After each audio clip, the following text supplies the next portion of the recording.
Kushi wants to talk anta. Where are we going, Kushi? Chalagiri. Exit number 7 దగ్గర ఉన్నాము. నార్మల్గా ఈ రోడ్లో ఎప్పుడు వెళ్ళినా ట్రాఫిక్ అయితే కొంచెం హెవీగానే ఉంటుంది. నేను విన్నది ఏంటంటే 12:30 to 1:30 మనకి టెంపుల్ లంచ్ బ్రేక్ టైం ఉంటుంది.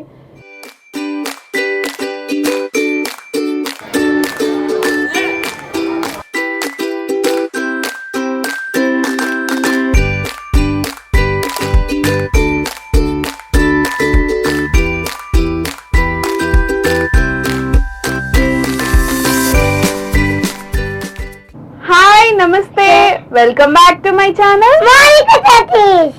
చాలా రోజుల నుంచి స్వర్ణగిరి టెంపుల్ కి వెళ్దాం అనుకుంటున్నాం. ఫైనల్ గా ఈ న్యూ ఇయర్ లో అయితే ఇంకా స్వర్ణగిరి టెంపుల్ కి అయితే వెళ్తున్నాం. మా ఇంటి నుంచి అయితే అరౌండ్ 2 hours అయితే మనకి టెంపుల్ కి రీచ్ అవ్వడానికి ఖచ్చితంగా పడుతుంది. అండ్ యాజ్ యూజువల్ మార్నింగ్ తొందరగా స్టార్ట్ అవుదాం అనుకున్నాం, బట్ లేట్ అయిపోయింది. ఇంకా చూడాలి, ఈరోజు వీకెండ్ అండ్ సాటర్డే కదా, టెంపుల్ అయితే చాలా క్రౌడ్ ఉంటుందని విన్నా నేను. సో అక్కడికి వెళ్ళిన తర్వాత చూడాలి ఎంత క్రౌడ్ ఉంటుందో అండ్ దర్శనంకి ఎంత టైం పడుతుందో చూడాలి. అండ్ ఈరోజు మాతో పాటు మీరు కూడా స్వర్ణగిరి టెంపుల్ని చూసేయండి. Hi.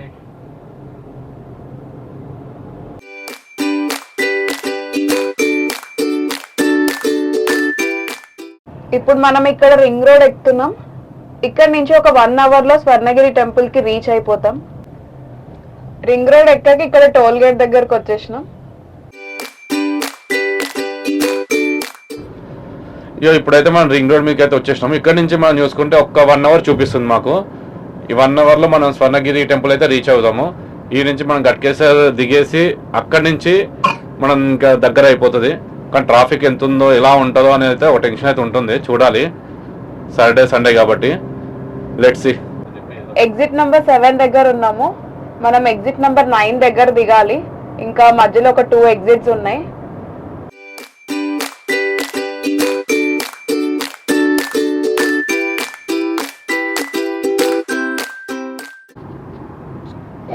She wants to talk అంట. మేమిద్దరమే మైక్ తీసుకొని చెప్తున్నాం, నాకు ఛాన్స్ ఇవ్వట్లేదు అంటుంది. So will see what she want to talk. Okay, talk నానా. Where are we going, Kushi?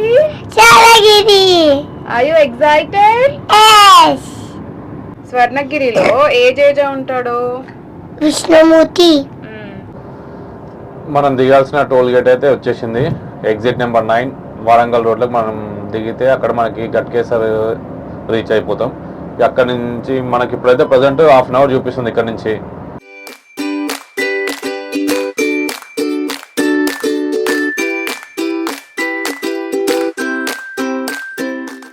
ఇక్కడ మనం చూస్తుంటే రోడ్లు అయితే చాలా ఖాళీగా ఉన్నాయి. మేము అనుకున్నంత రష్ అయితే లేదు, అన్ని వెహికల్స్ కూడా లేవు. మరి శనివారమే, బట్ ఖాళీగా అవుతుంది. ఇంతకుముందు మేము ఎప్పుడు శనివారం ఆదివారం టైంలో ఈ రోడ్లో వెళ్ళేటప్పుడు చాలా రష్గా ఉండేది వెహికల్స్. ఇప్పుడైతే చాలా ఖాళీగా ఉంది, కొంచెం హ్యాపీగానే ఉంది. ఎందుకంటే టెంపుల్ కొంచెం జనాలు తక్కువ ఉండొచ్చు అనుకుంటున్నాను. నేను వెళ్ళి మంచిగా దర్శనం చేసుకోవాలనుకుంటున్నాను నేను. చూడాలి. ఇక మనం టోల్ గేట్ అయితే రీచ్ అయ్యాము. యాదాద్రి టోల్ గేట్ అయితే రీచ్ అయ్యాము ఇప్పుడు ప్రజెంట్. ఇక్కడ నుంచి ఒక 10 minutes మనం టెంపుల్ కూడా రీచ్ అయిపోతాం. ఇక టోల్ గేట్ దగ్గర కూడా చాలా ఖాళీగా ఉంది. ఇంతకుముందు చాలా లైన్ ఉండేది, ఇక్కడ వెయిట్ చేయాల్సి వస్తుండే. నార్మల్గా ఈ రోడ్లో ఎప్పుడు వెళ్ళినా ట్రాఫిక్ అయితే కొంచెం హెవీగానే ఉంటుంది. అందరూ like almost Swarnagiri temple and యాదగిరిగుట్టకి విజిట్ చేసే వాళ్ళే ఎక్కువ ఉంటారు. సో వీకెండ్ అయితే ఎస్పెషల్లీ సాటర్డే సండే అయితే మనకి చాలా వెహికల్స్ కనిపిస్తాయి, అన్ని 4-wheelers. యాదగిరిగుట్టకి అండ్ స్వర్ణగిరికి ఇప్పుడు టుగెదర్ ప్లాన్ చేసుకునే వాళ్ళు అలా. సో కొంచెం వీకెండ్స్ అయితే మనకి ఎక్కువ ఆక్యుపైడ్ కనిపిస్తాయి ఈ రోడ్స్. బట్ ఈ రోజు అయితే కొంచెం బెటర్గానే ఉందని చెప్పాలి. అంతగా మనకి వెహికల్స్ అయితే కనిపించట్లేదు. మేమైతే ఇంత ఖాళీగా ఉంటుందని ఎక్స్పెక్ట్ చేయలేదు ఫస్ట్ ఆఫ్ ఆల్.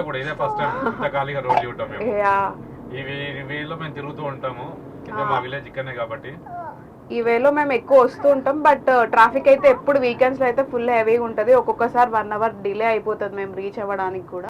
ఈరోజు అయితే చాలా మచ్ బెటర్ అని చెప్పాలి. అండ్ చూడాలి ఇంకా టెంపుల్ దగ్గర మనకి క్రౌడ్ ఎలా ఉందో. అండ్ ఒక 10 minutes లో మనం రీచ్ అయిపోతాము. ఒక 10 minutes లో అయితే టెంపుల్ దగ్గరికి రీచ్ అయిపోతాం. నేను విన్నది ఏంటంటే 12:30 to 1:30 మనకి టెంపుల్ లంచ్ బ్రేక్ టైం ఉంటుంది. సో ఆ టైంలో నాకు తెలిసి దర్శనంకి అలౌ చేయరు అనుకుంటా. మోస్ట్లీ మేము రీచ్ అయ్యేసరికి అయితే అరౌండ్ 1 అవుతుంది. ఇంకా చూడాలి ఆ టైంలో లైక్ నిజంగానే బ్రేక్ ఉందా దర్శనానికి వెళ్ళిన తర్వాతే తెలుస్తుంది. సో ఒకవేళ మీరు ఈ టెంపుల్కి ప్లాన్ చేసుకుంటే కొంచెం ఎర్లీగా రావడానికి ప్లాన్ చేసుకోండి. సో దట్ కొంచెం అంతా ఎక్స్ప్లోర్ చేయడానికి కూడా మనకి మంచి టైం దొరుకుతుంది. ఇంకోటి ఏంటంటే ఇక్కడ మెయిన్గా ప్లాన్ చేసుకుంటే ఎర్లీ మార్నింగ్ ప్లాన్ చేస్తే యాదగిరిగుట్టకి వెళ్ళి అక్కడ దర్శనం చేసుకొని ఆఫ్టర్నూన్ తర్వాత మనం రిటర్న్ లో స్వర్ణగిరి టెంపుల్ దర్శనం చేసుకుంటే అక్కడ నుంచి ఈవినింగ్ మనం డైరెక్ట్ హైదరాబాద్ రీచ్ అయిపోవచ్చు. అదైతే బెస్ట్ ప్లాన్ అనుకుంటాను నేను. బట్ మేము మా ప్లాన్ వేరే ఉంది కాబట్టి మేము స్వర్ణగిరి టెంపుల్ దర్శనం చేసుకుని అక్కడ నుంచి మేము మళ్ళీ మా విలేజ్ కి వెళ్ళిపోతాం. స్వర్ణగిరి టెంపుల్ ఎంట్రన్స్ దగ్గరకు వచ్చేసినాం. ఇక్కడ నుంచి లెఫ్ట్ తీసుకొని వెళ్తుంటే మనకి కొబ్బరికాయలు, ఫ్లవర్స్, ఇంకా తులసిమాల ఇవన్నీ టెంపుల్కి తీసుకెళ్ళడానికి ఇక్కడి నుంచి అయితే అమ్ముతుంటారు. చూసుకుంటూ వెళ్తుంటే నాకైతే చిల్కూరు బాలాజీ టెంపుల్ గుర్తొచ్చింది. అక్కడ కూడా మనకి పార్కింగ్ ఏరియా నుంచే కొబ్బరికాయ, ఇంకా తులసిమాల అండ్ ఫ్లవర్స్ అమ్ముతుంటారు కదా.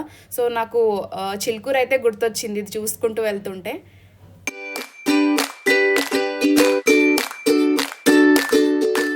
ఇక్కడ చూస్తున్నారు కదా టెంపుల్ అయితే చూడండి ఎంత బాగా అనిపిస్తుంది. ఇక్కడ నుంచి మనకు లాంగ్ డిస్టెన్స్ నుంచి చాలా బాగా అనిపిస్తుంది.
మనమైతే పార్కింగ్లోకి రీచ్ అయిపోయాం. ఇప్పుడు ఈ పార్కింగ్లో అయితే కార్లు అయితే చాలానే కనిపిస్తున్నాయి. రోడ్ అంతా ఖాళీగా ఉంది. ఇక్కడేమో పార్కింగ్లో కార్లు ఎక్కువ ఉన్నాయి. ఇప్పుడు ఇది దాటి మేము పార్కింగ్ చేసి రిటర్న్ రావాలంటే 1 కిలోమీటర్లు ఉండేలా ఉంది. ఇక్కడనే ఏం చూపించాలి? దేవుడి పక్కన ఏం చూపించాలి? వీడియోనా చూస్తున్నావు కదా. ఇప్పుడైతే మనం పార్కింగ్ నుంచి నడుచుకుంటూ వెళ్తున్నాం. నాకు తెలిసి 1 కిలోమీటర్ దూరంలో పెట్టాం పార్కింగ్. మనం పార్కింగ్ అయితే సఫిషియెంట్ పార్కింగ్ కొన్ని ఎకరాలు ఉన్నాయి పార్కింగ్. మేము car actually south entrance back side దగ్గర పార్క్ చేసుకున్నాము. ఎందుకంటే ఈస్ట్ ఎంట్రన్స్ దగ్గర కార్ పార్కింగ్ ఆల్రెడీ ఆ రోజు అయితే ఫిల్ అయిపోయిన ఉండే. సో సౌత్ ఎంట్రన్స్ దగ్గర ఇక్కడ గ్రౌండ్లో అయితే మేము కార్ పార్క్ చేసుకున్నాము ఆ రోజు. ఇది కొంచెం ఎక్కువ స్పేషియస్గా అనిపించింది when compare to east entrance. ఇక్కడ వెహికల్ పార్క్ చేసుకున్నాక ఆల్మోస్ట్ 1/2 కిలోమీటర్ అయితే టెంపుల్ దగ్గర వరకు నడవాలి. ఒకవేళ మీరు ప్లాన్ చేసుకునేటప్పుడు ఈస్ట్ ఎంట్రన్స్లో మీకు పార్కింగ్ దొరికితే కార్ అయితే అక్కడే పార్క్ చేసుకోవడం బెటర్. ఎందుకంటే సౌత్ ఎంట్రన్స్ నుంచి అయితే కొంచెం 1/2 కిలోమీటర్ నడిచి వెళ్ళాల్సి వస్తుంది టెంపుల్కి. వెహికల్ పార్క్ చేసుకుని ఆల్మోస్ట్ 1/2 కిలోమీటర్ నడిచిన తర్వాత రైట్ సైడ్లో ఇక్కడ చూస్తున్నాం కదా, ఇదే స్వామివారి కళ్యాణ వేదిక. ఇందులోనే స్వామివారి కళ్యాణం అయితే జరుగుతుంది. కళ్యాణం జరిగే సమయంలో ఆల్మోస్ట్ 1200 పీపుల్ వరకు అయితే ఆ కళ్యాణంని వీక్షించే అవకాశం కూడా ఇక్కడ ఉంది. అండ్ కిందనే మనకి అన్నప్రసాదం అంటే అన్నదానం కూడా జరుగుతుంది. ఒకేసారి 1200 పీపుల్ వరకు అయితే ఇక్కడ భోజనం కూడా చేసే అవకాశం ఉంది. ఇప్పుడు మనం టెంపుల్కి బ్యాక్ సైడ్ అంటే సౌత్ ఎంట్రన్స్ నుంచి అయితే టెంపుల్కి వెళ్తున్నాం. ఒకవేళ మీరు ఈస్ట్ ఎంట్రన్స్ నుంచి వెళ్దాం అనుకుంటే అక్కడి నుంచి అయితే మీకు స్టెప్స్ ఉంటాయి. సో ఆ స్టెప్స్ ఒకవేళ ఎక్కలేను అనుకున్న వాళ్ళు బ్యాక్ సైడ్ అంటే సౌత్ ఎంట్రన్స్ దగ్గర నుంచి అయితే ఎంట్రీ అవ్వచ్చు. టెంపుల్ లోపలికి వెళ్ళి చూసినాక ఆ రోజు కొంచెం రష్ అయితే బాగానే కనిపించింది. సరే అని లెఫ్ట్ సైడ్లో చూస్తే మాకు టికెట్ కౌంటర్ కనిపించింది. ఇక్కడ శీఘ్ర దర్శనానికి 50 రూపీస్ అయితే ఛార్జ్ చేస్తున్నారు. అలానే ఇంకా డిఫరెంట్ కేటగిరీస్ అర్చన సేవ, ఏకాంత సేవ, కుంకుమార్చన, శ్రీవారి కళ్యాణం, వేద ఆశీర్వచనం ఇవన్నీ డిఫరెంట్ దర్శనాలకైతే డిఫరెంట్ ప్రైజెస్ అయితే అక్కడ టికెట్ కౌంటర్లో ఉండే. మేము ఆ రోజు వేద ఆశీర్వచనం అంటే అది 4 పీపుల్కి అరౌండ్ 2000 రూపీస్ ఛార్జ్ చేశారు. సో మేము 4 ఉన్నాం కాబట్టి 2000 రూపీస్ టికెట్ తీసుకొని టెంపుల్ లోపలికి వెళ్ళిపోయినాం. ఇక్కడ మనకు కనిపించే లైన్ శీఘ్ర దర్శనం క్యూ లైన్ అంటే 50 రూపీస్ అని చెప్పాను కదా, ఆ లైన్ అనమాట. సో అది కూడా క్రౌడెడ్గానే కనిపించింది. టెంపుల్ లోపలికి మొబైల్స్ అయితే అలౌడ్ లేదు. సో బయటనే మనకి మొబైల్ డిపాజిట్ కౌంటర్స్ అయితే ఉన్నాయి. అక్కడైతే మనం మొబైల్ డిపాజిట్ చేసుకొని లోపల దర్శనానికి వెళ్ళిపోవచ్చు. మాకైతే ఆ రోజు దర్శనం ఒక 10 minutesలో కంప్లీట్ అయిపోయింది. వేద ఆశీర్వచనం టికెట్ తీసుకున్నా అని చెప్పినా కదా, మేబీ అందుకే అనుకుంటా. ఆ దర్శనానికి అయితే క్యూ లైన్ ఎక్కువ లేకుండే. సో దర్శనం అయితే చాలా ఫాస్ట్గా కంప్లీట్ అయిపోయింది. నార్మల్గా ఫ్రీ దర్శనం చేసుకునే వాళ్ళు, ఇంకా శీఘ్ర దర్శనం అంటే 50 రూపీస్ టికెట్ తీసుకొని వెళ్ళిన వాళ్ళకైతే మోర్ దాన్ హవర్ అయితే పడుతుంది దర్శనానికి. సో మీరు ఒకవేళ వీకెండ్ ప్లాన్ చేసుకుంటే కొంచెం లైన్ చూసుకొని దాన్ని బట్టి టికెట్ మనం తీసుకుంటే బెటర్.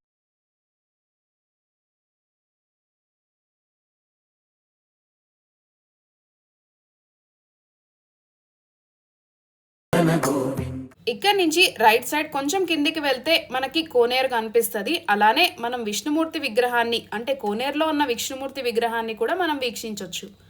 ఇక్కడ రైట్ సైడ్ లో ప్రసాదం కౌంటర్స్ అయితే ఉన్నాయి. ఇక్కడ నుంచి అయితే మనం శ్రీవారి ప్రసాదం కొనుక్కొని తీసుకొని వెళ్ళొచ్చు. ఆలయం లోపల వెంకటేశ్వర స్వామి విగ్రహం చాలా పెద్దగా ఇంకా చాలా ఆకర్షణీయంగా కనిపించింది.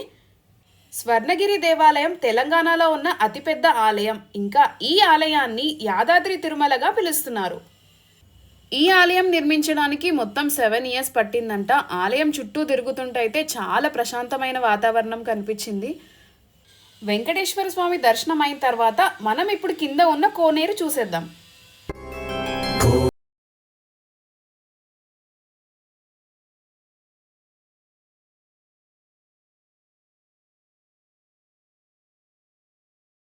ఇక్కడి నుంచి మెట్లు దిగి కిందికి వెళ్తే మనకి కోనేరు కనిపిస్తుంది.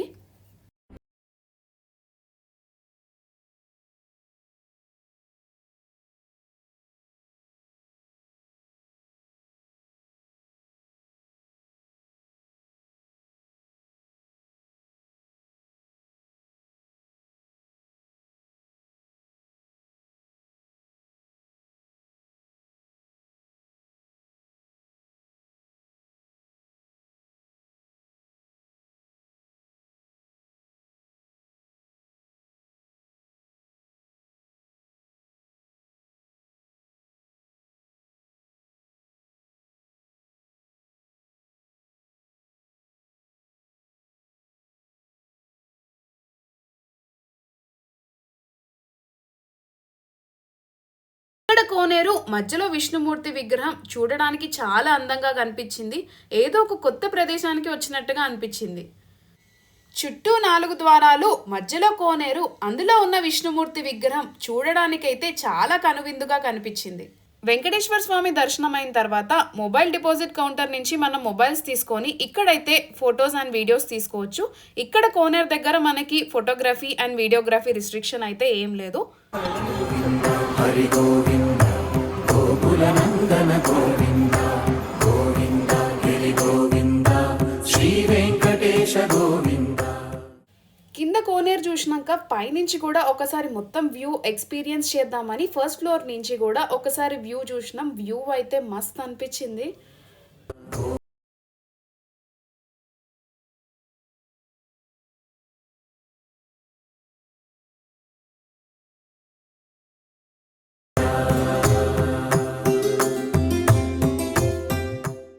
ఇక్కడ కోనేరు దగ్గర కొంచెం సేపు టైం స్పెండ్ చేసి ఇక్కడి నుంచి అయితే ఇంకా రిటర్న్ స్టార్ట్ అయినాం. టెంపుల్ నుంచి బయటకు వచ్చినాక సౌత్ ఎంట్రన్స్ ఎగ్జిట్ నుంచి ఈస్ట్ ఎంట్రన్స్కి వచ్చే రోడ్ ఇది.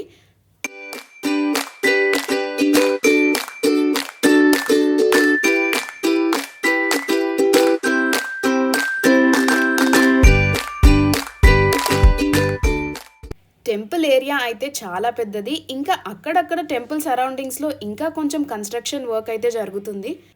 మీరు కూడా స్వర్ణగిరికి వెళ్దాం అనుకుంటున్నారా? అయితే వీక్ డే ప్లాన్ చేసుకోండి. ఒకవేళ మీరు వీకెండ్ ప్లాన్ చేసుకుంటే మాత్రం కొంచెం ఇక్కడికి ఎర్లీగా రీచ్ అవ్వడానికి ట్రై చేయండి. అండ్ ఇలాంటి వీడియోస్ కోసం please do subscribe my channel.